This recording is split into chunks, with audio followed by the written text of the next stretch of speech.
जून 2009 की एक शांत दोपहर थी। 55 साल का एक आदमी, जिसका नाम डैनियल रीड था, एक छोटी पहाड़ी नदी के किनारे खड़ा था, जिसका नाम शैडो क्रीक था। ये जगह नॉर्थ रिज हिल्स के घने जंगल के अंदर थी। डैनियल मछली पकड़ रहा था, उम्मीद कर रहा था कि ट्राउट मिल जाए।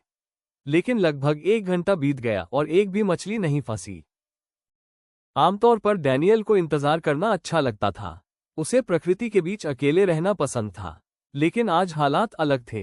वो और उसका कुत्ता कई दिनों से जंगल में कैंपिंग कर रहे थे और उनका खाना लगभग खत्म हो चुका था। अगर आज मछली नहीं मिली तो शायद दोनों को भूखा रहना पड़ता। शैडो क्रीक के पास एक लंबा हाइकिंग रास्ता था, जिसे हाईलैंड पाथ कहा जाता था। वहां आने वाले लोगों के बीच एक अनकहा नियम था, अगर किसी को मदद की जरूरत हो तो उसकी मदद करो। डैनियल को उम्मीद थी कि कोई हाइकर गुजरेगा और शायद खाना साझा करेगा, लेकिन कोई नहीं आया। अचानक डैनियल का कुत्ता कराहने लगा। फिर डैनियल ने पीछे से कदमों की आवाज सुनी। जंगल से एक आदमी बाहर आया। वो दोस्ताना लग रहा था और मुस्कुरा रहा था। उसने अपना नाम इवान कार्टर बताया। उसने कहा कि वो पास ही अपने दोस्त के साथ कैंपिंग कर रहा है और मछली पकड़ने आया है।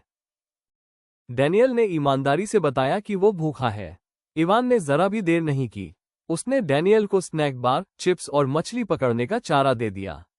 डैनियल को बहुत राहत मिली। दोनों साथ में मछली पकड़ने लगे और थोड़ी ही देर में मछलियां फंसने लगीं। जब सूरज ढलने लगा तो इवान ने डैनियल को अपने कैंपसाइट पर रात का खाना खाने का न्योता दिया। डैनियल मान गया। वापस जाते समय इवान की फिशिंग रॉड एक पेड़ में फंस गई। उसने डैनियल से कहा कि वो आगे चलता रहे, कैंपसाइट बस पहाड़ी के ऊपर ही है। जब डैनियल वहां पहुंचा तो वो वहीं रुक गया। आग के पास एक बहुत बड़ा आदमी बैठा था। उसका नाम मार्क हेल था। वो डैनियल से काफी ज्यादा बड़ा और ताकतवर लग रहा था। मार्क चौंक गया और उसने लकड़ी का एक मोटा टुकड़ा उठा लिया। डैनियल ने तुरंत हाथ ऊपर कर दिए और जल्दी से सब कुछ समझाया। तभी इवान वहां आ गया और मार्क से कहा कि सब ठीक है।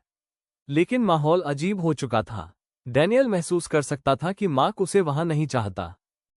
इवान अपनी गाड़ी के पास गया और तेज म्यूजिक चला दिया। आवाज पूरे जंगल में गूंजने लगी। डैनियल को बेचैनी महसूस हुई। जंगल को शांत होना चाहिए था। जब इवान और मार्क चाकू से मछली काटने लगे तो डैनियल और ज्यादा घबरा गया। उसने मदद करने की पेशकश की, लेकिन उन्होंने कहा कि वो बस बैठा रहे। खुद को शांत करने के लिए डैनियल ने बताया कि उसे प्रकृति से कितना प्यार है और वो जंगल में प्रार्थना और ध्यान करता है। दोनों सुनते रहे, लेकिन डैनियल को लगा कि वे उसे जज कर रहे हैं। वो शर्मिंदा और असुरक्षित महसूस कर रहा था। खाने के बाद अंधेरा हो चुका था। डैनियल ने उनका धन्यवाद किया, अपना कुत्ता लिया और जंगल की ओर वापस चल पड़ा। वो अभी थोड़ी ही दूर गया था कि अचानक एक जोरदार धमाका हुआ। डैनियल ने पीछे मुड़कर देखा। सब कुछ बहुत तेजी से हुआ। गोलियां चली। मार्क आग के पास गिर पड़ा। इवान घायल हालत में जंगल की ओर भागा, लेकिन अभी जिंदा था। डैनियल ने फिर गोली चलाई और अंधेरे में गायब हो गया। लगभग 30 मिनट बाद कई मील दूर एक शांत घर में रहने वाली दो महिलाओं ने जोर जोर से दरवाजा खटखटाने की आवाज सुनी। उन्होंने सावधानी से दरवाजा खोला।